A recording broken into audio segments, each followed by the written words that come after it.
नमस्कार. आवाज जनता कीमध्ये आपले स्वागत आहे. राष्ट्रीय मजदूर काँग्रेस इंटकच्या वतीने आज पत्रपरिषदेत कामगार विरोधी कायदे रद्द करा. राज्याचे दिशानिर्देशानुसार केंद्र शासनाने कोरोना कालावधीत कामगार कायदे रद्द करून नवीन कामगार विरोधी 4 लेबर कोड मंजूर केले आहे. त्यामुळे भविष्यात कामगारांना अन्याय होणार आहे. लेबर कोड महाराष्ट्र शासनाने लागू केल्यास कारखानदार व उद्योगपती यांनाच फायदा होईल व संघटित असंघटित कामगाराच्या भविष्य उद्ध्वस्त होणार आहे. ह्याकरिता 5 मार्चला भव्य धरणे आंदोलन करण्यात येणार आहे, अशी माहिती देण्यात आली.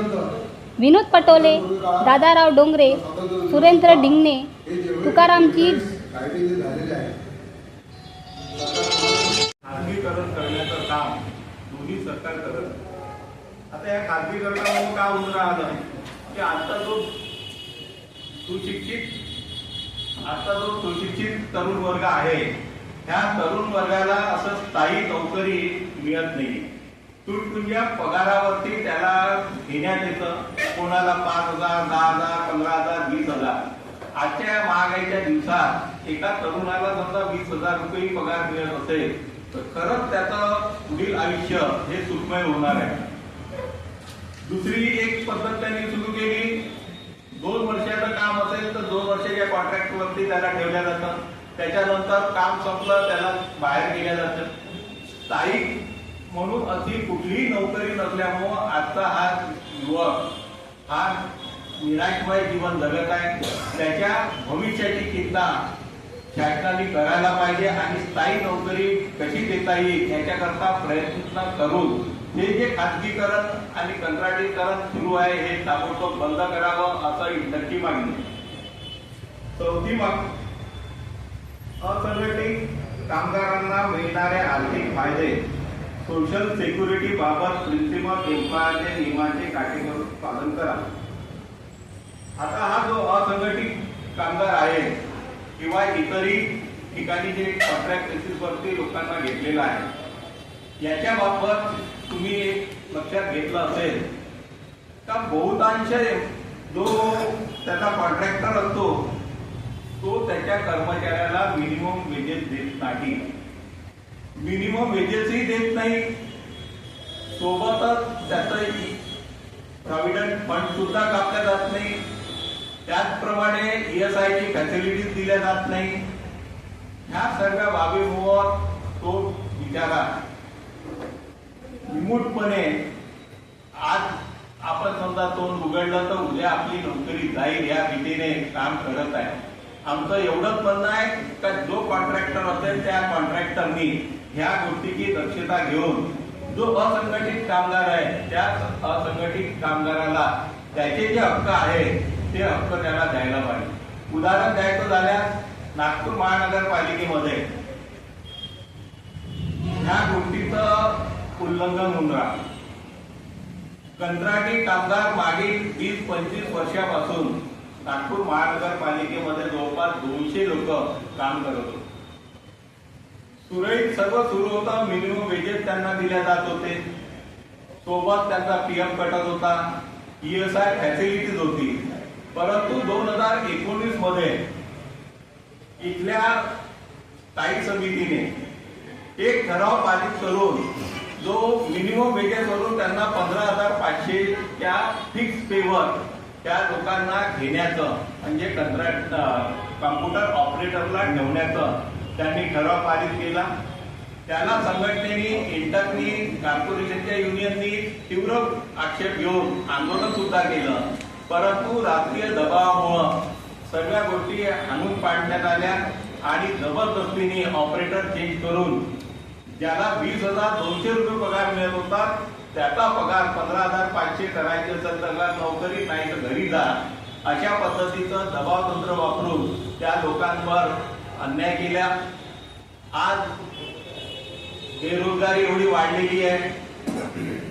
जो कंत्राटी आमचा कॉम्प्युटर ऑपरेटर होता त्याला बिचाराला नाही इलाज असतो. कोणाचं लग्न झालं होतं, कोणाचे मुलबाळ शिक्षण होते, त्याच्यावर त्याचं कुटुंब चालत होतं. कारण 20-25 वर्षापासून जो माणूस काम करतोय त्याच्यावर त्याचं कुटुंब होतं, त्याला ना इलाजास्तव 20,200 वरून 15,500 वर काम करावं लागत आहे.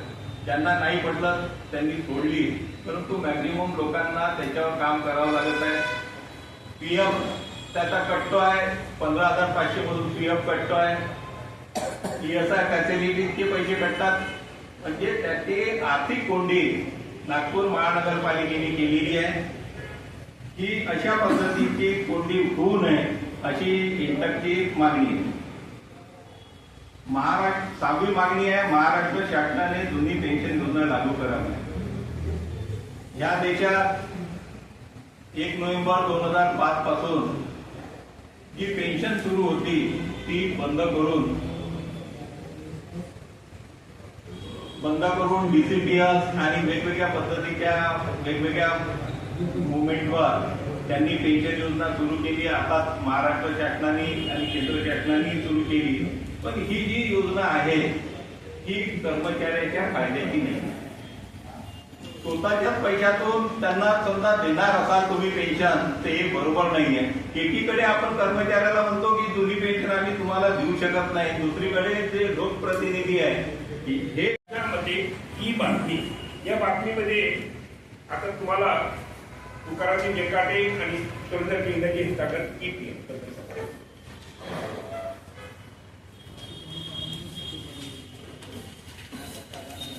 पेन्शन जी आहे सुरुवातीला 71 मध्ये त्यावेळेस म्हणजे कामगारांना काहीतरी म्हणजे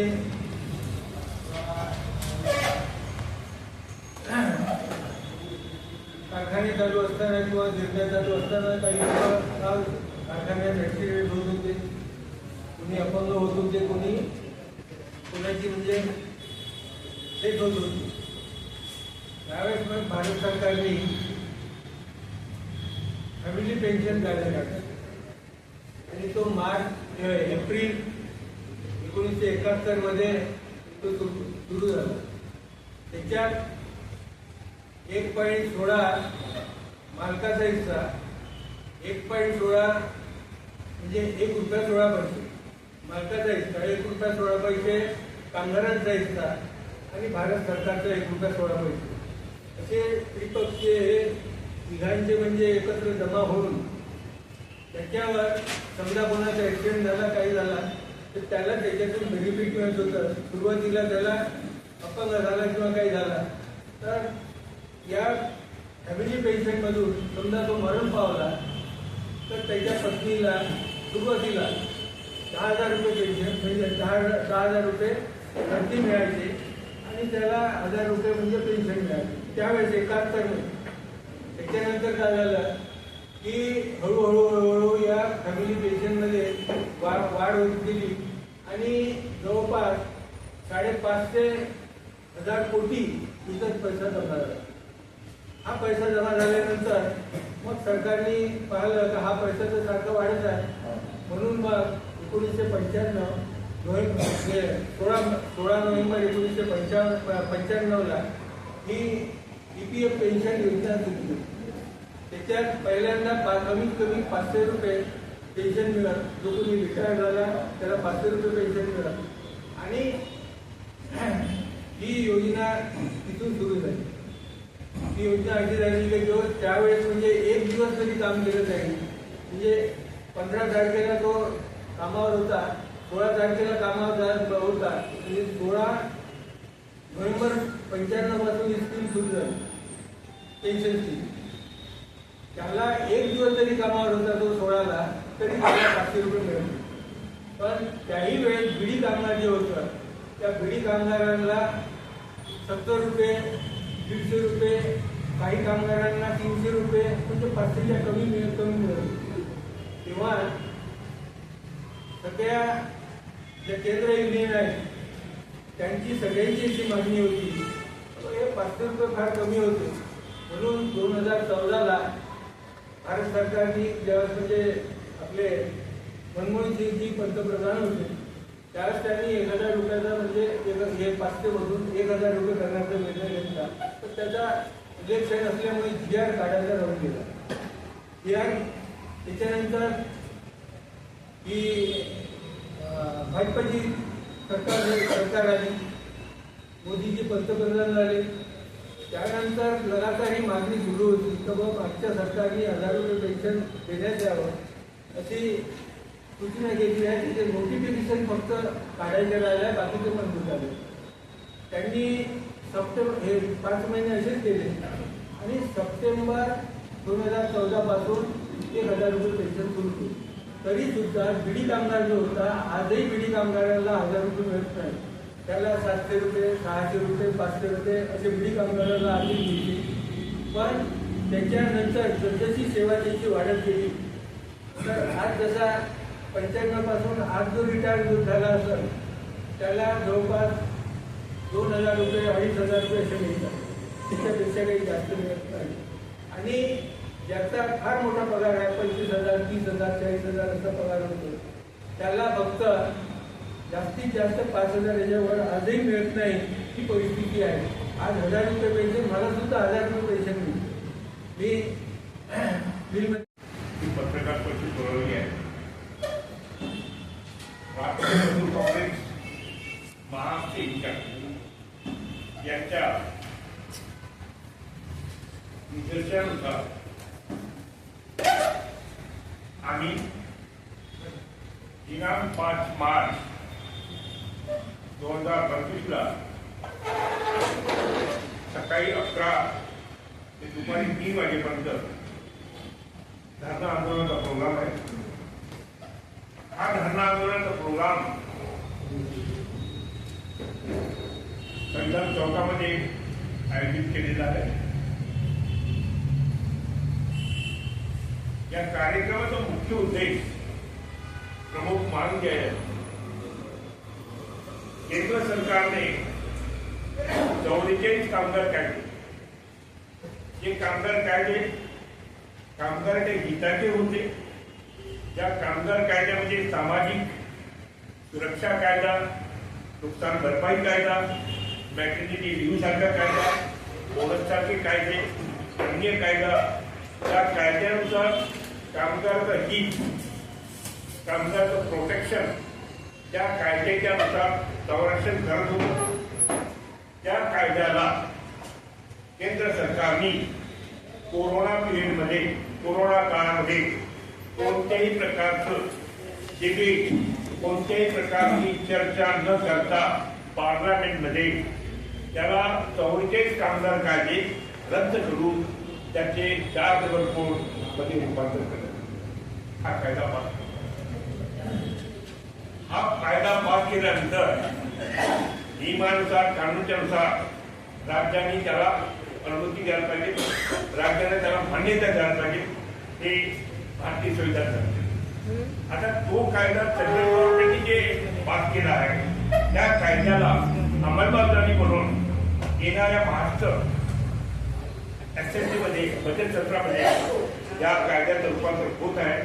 त्या प्रेक्षक महाराष्ट्र मजदूर काँग्रेस इंटकच्या वतीनं, नागपूर जिल्हा इंटकच्या वतीनं हा कार्यक्रम आम्ही आयोजित केला आहे. या सोबतच मी तुम्हाला परिचय करून देतो आहे. पहिले ते आमचे अध्यक्ष विनोद पटोलेजी, नागपूर जिल्हा इंटकचे.